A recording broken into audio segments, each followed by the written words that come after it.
Hello and welcome back to the Villa Filler podcast. I am reunited once again with my good friend Dan Wiseman. Dan, it's been a while. We actually recorded one before this. This is going to go out before the other one, so the pleasantries will be in the next episode. But I thought I'd start this episode off on a bit of a different note, mate, and want to get to touch base with the subscribers. Have you? I'm sure you have. Have you been watching Stranger Things?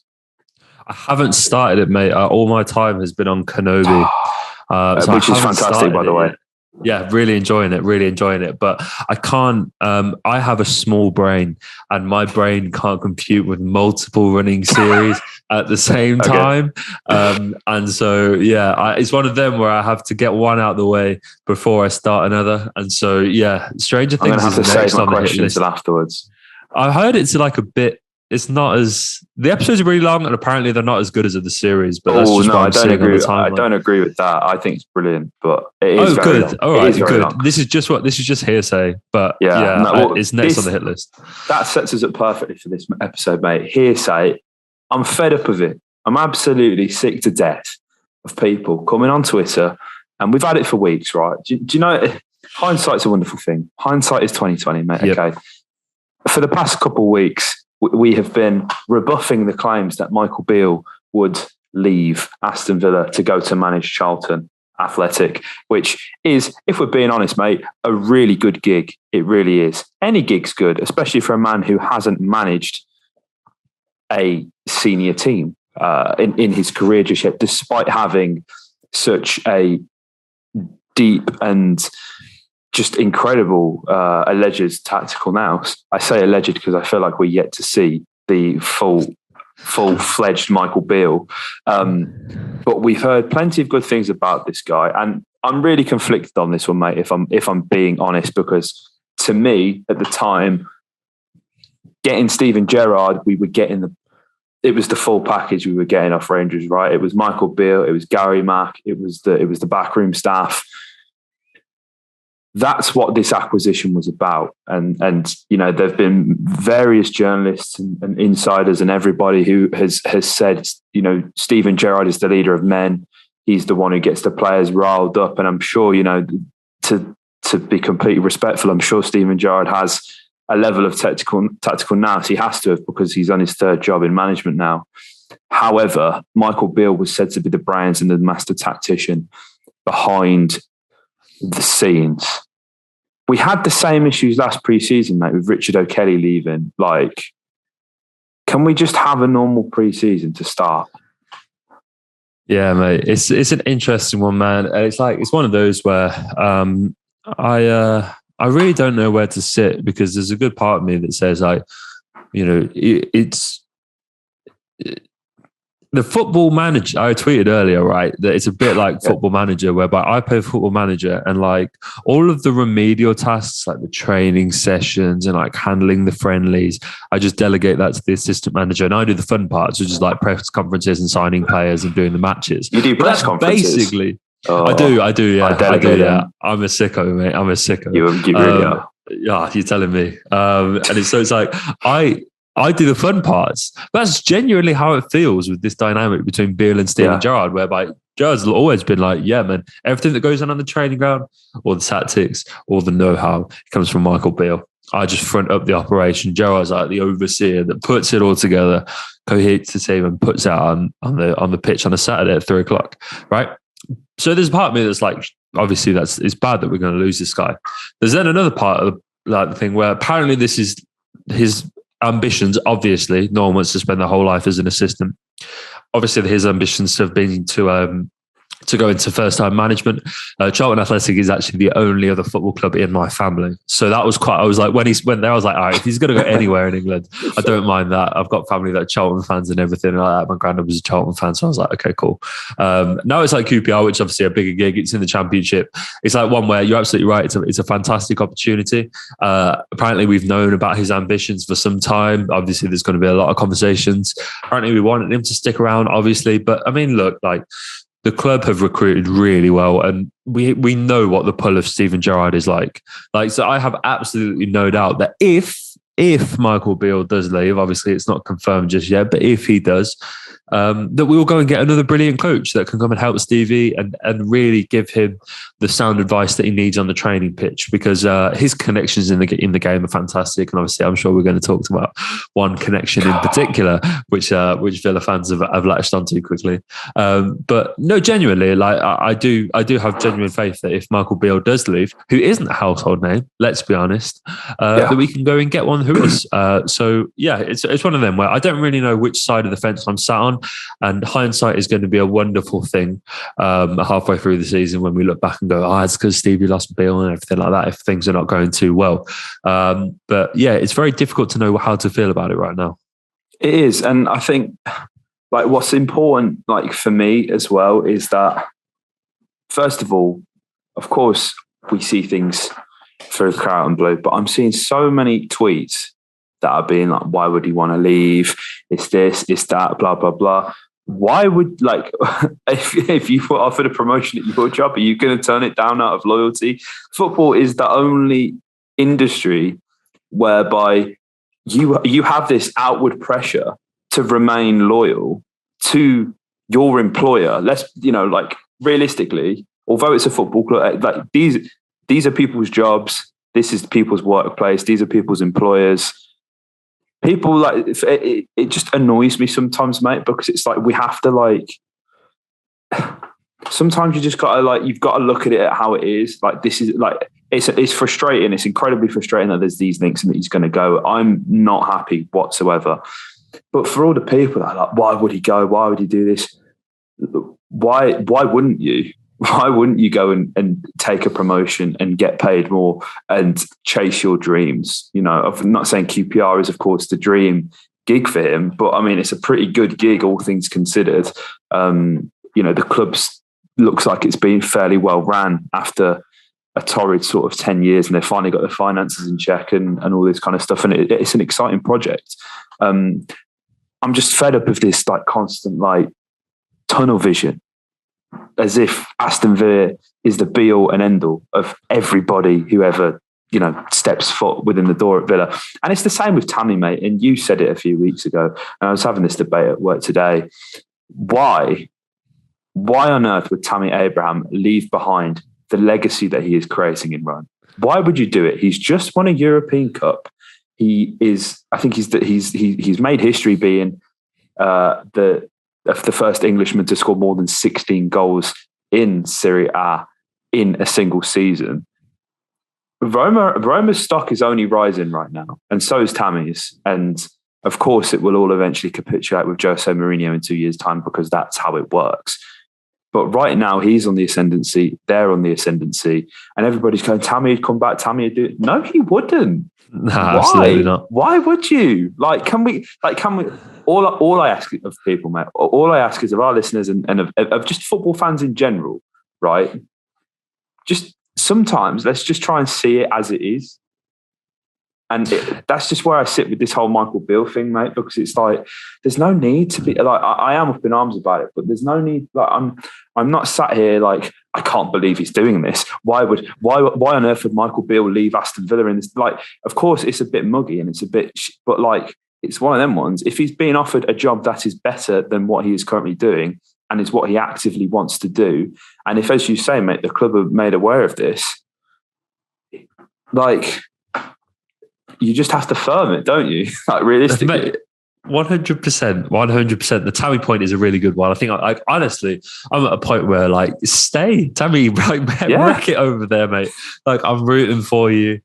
He's doing amazing things over in Italy, and it's like, I for the longest time I want to see. Obviously, I'd love to see him come back to Villa, but what an amazing season he's had over there. And yeah, no, you're absolutely right, mate. You are absolutely right. It's like, we're having this thing now where Beale's come across a really good opportunity at championship level. That's really quite rare. I don't know who's chairman of of QPR, whether it's Ali McCoist, but they're keeping it very much in the Rangers family because they're sacking Mark Warburton, obviously ex-Rangers, to hire ex-Rangers assistant Michael Beale. Rangers fans are really keen on him to come home. If you read all of the replies from Rangers fans to this news, it's like, go and wreck it, go and prove yourself, and then come back to Ibrox. The connection he's made at Rangers is far, far deeper than what they've made at Villa. And I dare say the same for Steven Gerrard. Of course it is. What they did at Rangers, the connection they had with the supporters, the bond that they've made with the Ibrox faithful will always for the time being, will always outgrow what they've done at Villa. And I think Beale would still take this if he was at Ibrox. I really do. I think if he was at Ibrox at number 2 and QPR came up, I still think he would travel down south for it. And so it's like at Villa, he's had 6 months. It's hardly been amazing. You can tell by the way he interacts with Rangers and stuff like that he obviously misses what they created there. Why wouldn't you? You've been coerced down south by Stevie G, and then you finished 14th. It's all been a bit sour. It's not been great. And yes, you're in this sort of exciting project. But as I said, these are his ambitions, man. And as I said, I think attention will turn to who comes in, and I've got a lot of faith with that. And obviously, regardless of everything, we both wish, I'm sure, mate, Bill all the best. I'm sure he's going to be a fantastic talent if he does take that, and we'll watch with eager anticipation to see how he can do in the Championship. I'm sure he'll also have a good pull and be able to attract some good names. So 100%, we back him and everything like that. And you can't blame him for wanting to take that job. No, you can't. But as replacements go, we've heard nothing. Right, we've heard nothing. I don't know where this Xabi Alonso thing is starting. Let's just get one thing straight, right? Xabi Alonso, done realistically, sexiest man in football. Now we've got that out of the way. I don't understand. First of all, okay, why are Villa fans? Xabi Alonso is not the first player you'd expect a Villa fan to think of, just randomly to be like, do you know what? I'm going to check who he follows on Instagram. Okay. The day after he has lost his job, or a couple of days, I think it may be, I don't know, as the Real Sociedad B team coach, I want to say. He's had some time with Real Madrid with the under 15s and 16s there. First of all, man, whoever started this, you got way too much time on your hands if you're checking Xabi Alonso's follows on Instagram. As well, this has come out of nowhere, and I'm seeing people go, "Oh, so we're linked with Xabi Alonso." No, this is a person who started this on Twitter, and again, I couldn't tell you who because I haven't seen. All I've seen is people going, "Xabi Alonso's linked with the job." So I've gone, "Okay, let's check out what Google's saying." Xabi Alonso, Aston Villa. Obviously, nothing comes up. There have been no links whatsoever. Now, this could happen. This could be a thing, and do you know what? If it happens, I will tip my hat to you for that. Fantastic piece of investigative journalism. But as it stands right now, it's come from absolutely nowhere. And I don't understand, there are absolutely no credentials whatsoever. He may be the sexiest man in football, and he may be the sexiest assistant manager in football should he get the job. But I do not believe Xabi Alonso is qualified to take that job that Michael Beale is leaving. Yeah, I mean, look, it's one of those where he was heavily linked, right? So he's a manager in his own right, and he was very, very heavily linked with the Borussia Mönchengladbach job last summer. He was. Very heavily linked with that role. The Mönchengladbach ended up going with Adi Holte, which hasn't actually really worked out. He's left the club just a couple of weeks ago, actually. So who knows, that Mönchengladbach vacancy is up and open again, and they may go back to chasing someone like Alonso. So it would be a very weird career move. And yes, obviously, I know he's managing a B team, and this is the Premier League and everything like that. And obviously, people have found that quote from Stevie Gerrard, where he said that, if I ever go into management, the one person I would want as my assistant is Xabi Alonso.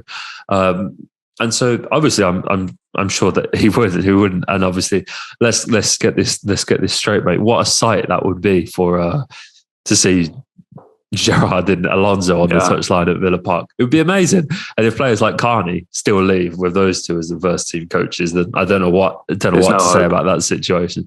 But yeah, it would be weird, man. It would be weird. It would be a strange career move considering he's stepped into his own now to try and forge his own solo manager career at his home club. Like of Sociedad, he's been managing at Real Madrid for a couple of years as well. I think he was in charge of their under 14s. So it seems like he's only been there. Well, he's been there a while actually, 3 years, and so he probably feels like it's time for a step up in his career to finally move on to a senior side, competing in sort of the upper divisions. But to then go back to being an assistant, I don't know. Look, of course, I'd be very excited to see it. And if journos start reporting on this with any decent truth, then who knows? We'll probably dive into this a bit more, mate. But for now, I don't know. I think, there's a lot of quotes from Gerrard to say that, I could be a manager for 15, 20 years and still not have the brains of Michael Beale. Yeah. To then go and replace him with someone that's got experience managing Sociedad B and then Real Madrid under 14s. And look, I know the managers that Alonso's played for, but we're talking about managerial know-how. Gerrard's an inexperienced manager, in his own right. I think we need a more experienced head. That's why Gary Mack is there. I think that's the role that he has. He's been around the circuit. He's the wise head. I think for Gerrard to have two wily campaigners that know the circuit, that know these games.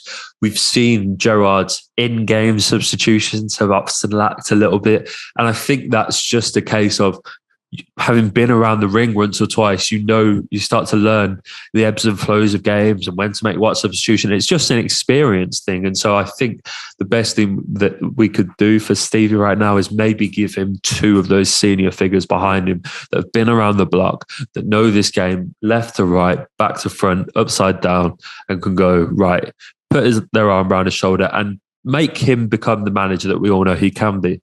I don't know if Xabi Alonso is that figure. Maybe he is, and I'm sure now that we've all started this rumor, inevitably some like bums here journalists will start picking up on it. But yeah, for now, mate, sure. For now, let's hold our tongues. I think we'll say. Yeah, I think you've hit the nail on the head, mate. But guys, let us know what you think of this in the comment section down below. It's really bothered me, mate. Honestly, I don't know why. It's just, but like, it's not it. It's just how news spreads. It's social media. It's just how it is. It's one person saying one thing and a load of people latching onto it. And you could say the same. Like, I mean, I made a tweet the other day saying I'd give both my arms for Isco, and a journalist replied to it from like, I think from Africa or somewhere like that, and was like, "But you have so much attacking talent," and I'm like, "This is clearly 13-year-old Dan tweeting this. Like, it's my nostalgia, that my love for Isco and how he's just one of my favourite football players ever." And I kind of felt a bit embarrassed that I had to explain that, but I guess not everybody would know of my unrequited love for Isco. But again, but like that could have been picked up, and it almost did. Do you know what I mean? Like, people, because all of a sudden then everyone's going, "Oh my God, how sick would it be to have Isco at Villa?" So like, I get it. It's just annoying. It's long. I don't want to have to spend the day scrolling past all these Xabi Alonso tweets when there's absolutely zero substance to it whatsoever. But I mean, you guys know our thoughts. We'd love to know your thoughts in the comment section down below. Make sure you subscribe to the channel and hit the bell icon so you never miss an upload from us here at Heart of the Holte. And yeah, subscribe if you enjoy. Up the Villa.